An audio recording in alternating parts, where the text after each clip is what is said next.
up, guys? I'm going to be showing you how to take a front back side to side switch panel and change it to a front back side to side and individual wheel for a 2-pump setup. So pretty much this is how it goes. On your normal front back side to side, you've got your front, your back, your left side, your right side. Well, in this situation we've got front, back, and then these are all dumps. That's all these are. So you got your front and back, which work as normal. So you got front up, front down, back up, back down. Now on these last two, if you want side to side, left side is all up and right side is all down.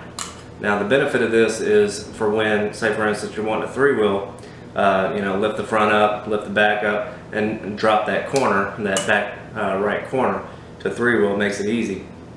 And also the benefit of having individual wheel is mainly so you can level out if something's not lifted right. So this gives you an opportunity to do that also. So you got, let's say that in your back, one side is leaning more than the others. Let's say it's the left side, back left. All you have to do is hit the switch up just slightly to level out. So that's how you can change it. Now I'm gonna post up 2 different diagrams that show what a front back side to side wiring diagram normally looks like, and then one that also is the changes in order to make it like this. So now each wiring diagram is different, so yours may be different colors. So try and just follow what you have and mark what you have. So front pump, back pump, and all your dumps and everything.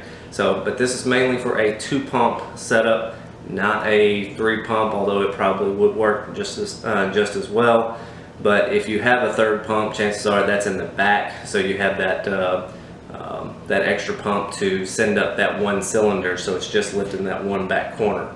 So so you've got a much easier 3-wheel, or it is for the front, and then it's wired differently. But mainly this is for a 2-pump to get the most out of just 4 switches. All right.